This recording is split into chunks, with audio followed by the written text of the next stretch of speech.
E por que será que os americanos erram tanto quando tentam adaptar mangás e animes para live action?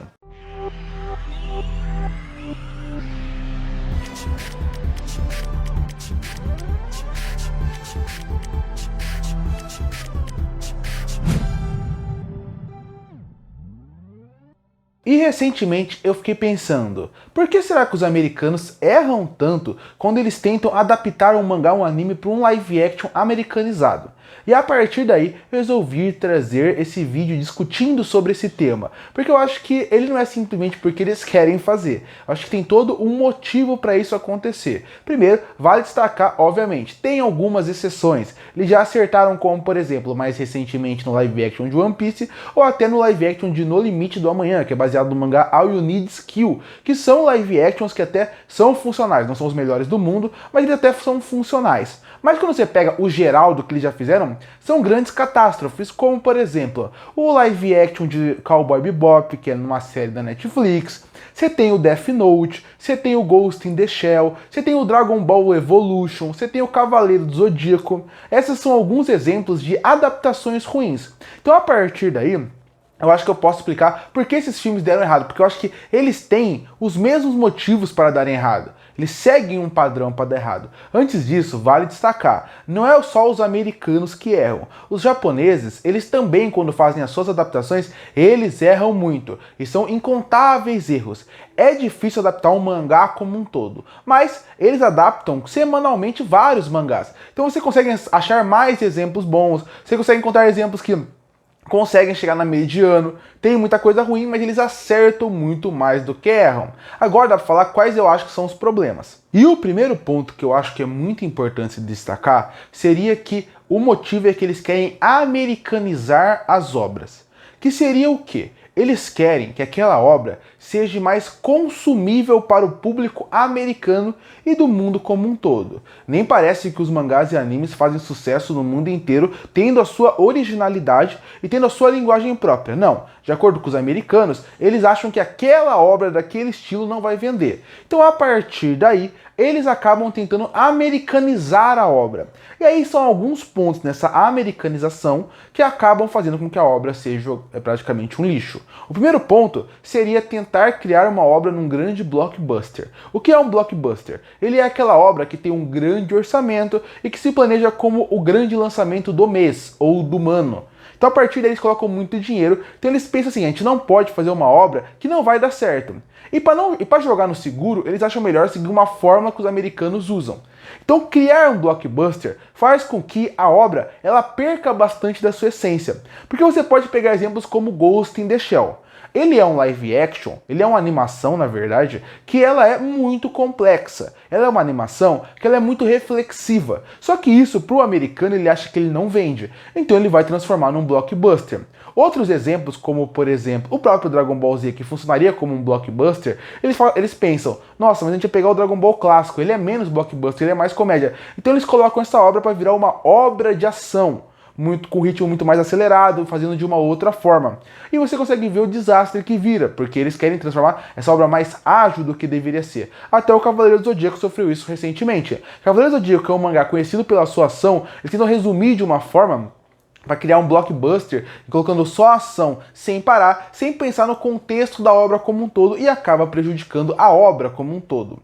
O segundo ponto que eu acho que também prejudica muito é que o mangá ele é feito em vários volumes. Diferente de uma história em quadrinho, que é feito numa história fechada, ou num livro, que ele acaba tendo praticamente seu primeiro arco fechado num livro e depois você continua, o mangá ele é muito mais extenso e a forma de se contar uma narrativa, ela também é feita de uma forma diferente. Um arco ela tem muitas viradas, ela praticamente é uma história só. Então a partir daí, os americanos eles não pensam em dividir um arco. Eles pensam, nós temos que fazer com que essa obra encaixe aqui.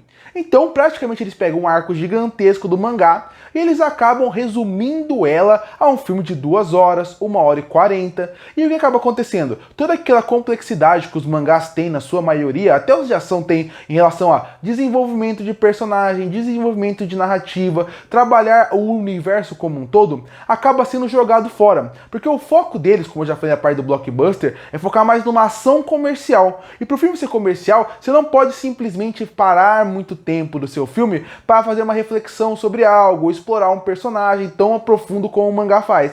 Então eles resumem, fazendo normalmente o quê? Eles pegam um arco inteiro, eles encaixam numa fórmula que eles têm de 3 atos, onde o primeiro ato você vai introduzir os personagens, introduzir a história e o vilão. O segundo ato, que é o maior, você vai desenvolver essa história, esses personagens e o vilão e algumas narrativas, algumas discussões, e o filme vai para o seu encerramento. O problema é, um mangá, um arco, ele não é pensado em 3 atos, ele é pensado em realmente desenvolver tudo aquilo. E como você encaixa aquilo nisso que tem que ser aqui? Você pega um arco e você praticamente destrói ele. Você adapta ele, só que de uma forma ruim. E isso eu não acho tão ruim a parte da adaptação. São mídias diferentes. Quando você adapta um livro, ele tem que ser diferente para uma série ou para um filme. Um mangá é a mesma coisa. Mas como eles fazem? Eles parecem que eles já têm a fórmula e só vão colocando os personagens lá dentro. Então esse é o segundo problema pra mim, como eles resumem as obras. Como eles pegam mangás que tem muita complexidade, como por exemplo Death Note e Ghost in the Shell, eles praticamente pegam isso, eles acabam não vendo a complexidade que tem que ter a obra,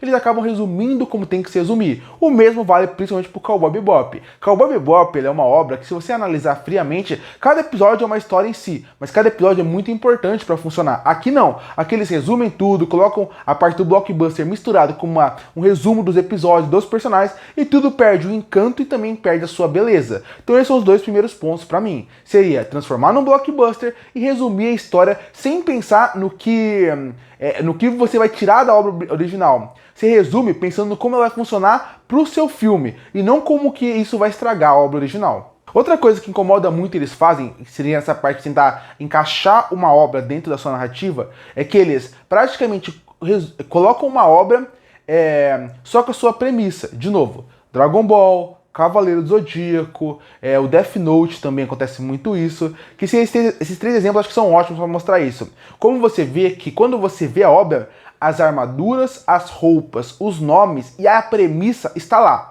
Mas os personagens, a sua personalidade e também a parte do seu desenvolvimento não estão lá de maneira nenhuma. Esse é outro problema. Eles sabem que eles não vão conseguir adaptar a obra como poderia. Então eles praticamente criam uma obra paralela. O Dragon Ball e principalmente o Death Note, eles são 2 live actions que você pode ver perfeitamente que, se eles mudassem o nome de todos os personagens para qualquer outra coisa, poderia funcionar como outro filme. Não que o filme ia funcionar, os 2 seriam horríveis do mesmo jeito, porque a história é muito ruim, como eles colocam. Mas, se para pensar, se o Goku se chamasse John, se o Kira se chamasse Owen, tanto faz, ele conseguiria seguir a história, tirar o nome Death Note e tudo. Você falaria, nossa, essa história é muito parecida com Death Note, por causa da premissa. Mas a história é desenvolvida de uma forma diferente. Você falaria, isso é uma inspiração. E o Dragon Ball não tem nada a ver, porque a obra não tem nada a ver, o live action, com a obra original. Mas o que eles fazem? Eles pegam a base dos fãs, que sabem que vão consumir por ser fã daquela obra, mas mudam completamente, fazendo um desrespeito com a obra. Mas por que eles fazem isso? Porque eles sabem que eles não vão conseguir adaptar a obra, eles sabem que eles não vão conseguir fazer com que o público como um todo vá assistir qualquer outro filme, então eles usam a marca e o nome para as pessoas assistirem. Tanto que existe um motivo claro para eles colocarem os filmes live action, quando precisa, nos Estados Unidos e não aonde deveria ser. Death Note se passa em Los Angeles, Dragon Ball se passa em qualquer lugar do mundo, menos no universo de Dragon Ball. Por que isso acaba acontecendo? Para o filme ser mais comercial. E muita gente pode falar que isso não tem problema. Pode não ter se o universo usa cidades reais ou fictícias que você pode inventar. Agora, quando você pensa que existe um universo realmente grande, a forma como eles fazem, você acaba percebendo que é para vender e você perde mais a essência da obra. Death Note, por exemplo, é um filme que não tem problema você mudar o lugar da cidade. Afinal, você muda do Japão para os Estados Unidos. Você consegue fazer uma adaptação ali. O problema é o que eu falei, eles pegam esses elementos e, para vender mais, eles só colocam o nome, a premissa base e um pouco de alguns arcos que você conhece do mangá. Eles mudam completamente para encaixar. Então essa é uma mistura do segundo ponto com esse, que seria, usam o nome para vender a obra, mas eles não seguem a obra como um todo para poder vender mais, colocam numa formato onde os americanos vão conhecer mais os personagens, porque seguem clichês de filmes americanos escolares ou de ação, para eles gostarem, e como todo, a adaptação em si perde completamente a sua essência. E o último ponto que vale destacar seria a explicação demais. Muitos mangakás, o que eles fazem? Eles gostam de trabalhar sua obra sem explicar muito. Então o que eles acabam fazendo? Eles colocam a base da obra, eles vão mostrando os personagens, eles vão desenvolvendo, colocando poucas características para você ir aprendendo ao pouco com eles. Isso é muito interessante. Os americanos, eles têm medo que o público como um todo não entenda isso. Então, a cada minuto, ou eles explicam tudo que o filme tem que explicar, um personagem para pro outro e é completamente expositivo sobre o que tem que ser, para não ter perigo de todo mundo não entender o que está acontecendo. E a outra coisa é dar origem para coisa que não precisa. Por exemplo, quando você pensa no Cavaleiro do Zodíaco, você coloca uma obra onde você coloca a Saori e o Seiya, mas você não coloca ninguém que está à sua volta. Você não vê Shun, você não vê Ikki, você não vê Shiryu. Então por que você não vê isso? Você não vê o Yoga? Por que você não vê esses personagens dentro do filme? Porque seria muito personagem, então a partir daí eles sabem que teria que explicar muita coisa.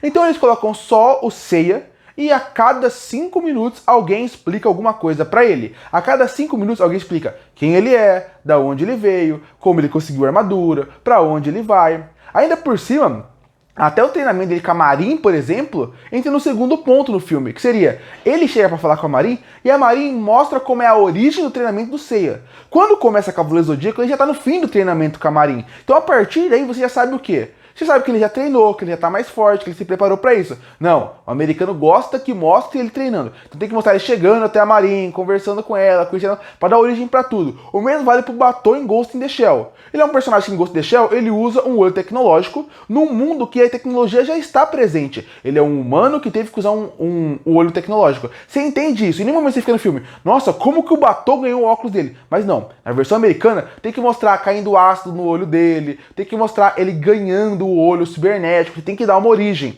O mesmo vale pro Death Note. O Death Note, já que ele é mais escolar, ele explica tudo, porque o Death Note é muito complexo. Então toda hora um explica pro outro o que é o Death Note, como é a briga entre a batalha entre eles. Toda hora tem uma explicação gigantesca que se perde. Então pra mim esse é o outro ponto. Então por isso que eu falo que essa é a conclusão do vídeo. Por isso que eu acredito que as versões americanas são tão ruins. E porque as japonesas são melhores. Porque as japonesas, eles, apesar de terem muitos erros, eles tentam o máximo possível seguir a obra original, adaptando para um filme, tendo que adaptar personagem, mas seguindo o máximo da obra original. Já o americano, ele faz o oposto. Ele quer que a obra original se encaixe na sua fórmula. Então a partir daí você perde a essência. Faz o possível para adaptar o máximo possível. O outro quer que a sua versão se encaixe dele. Mas a pergunta é, se a obra original é tão boa, se a obra original é tão incrível que você quer adaptar, por que ele, que é tão incrível, tem que se encaixar na sua fórmula? Você, que acha ele tão incrível, deveria se encaixar na fórmula dele. E por isso que os americanos erram tanto em versões live actions de anime. Porque eles querem que a sua versão se encaixe na sua fórmula que existe do americano. Então tira a personalidade dos personagens, a história, o desenvolvimento, explicações demais. Tudo que o americano faz e que é clichê e que não funciona bem, aqueles usam e estragam. Então por isso que eu acredito que os americanos estragam os animes quando fazem seus live actions. Curte ou fortalecer o canal, se inscreve para não perder os próximos vídeos. E aí, o que você acha dos live actions americanos de anime? Você gosta ou não? Comenta aqui embaixo. Eu volto no próximo vídeo.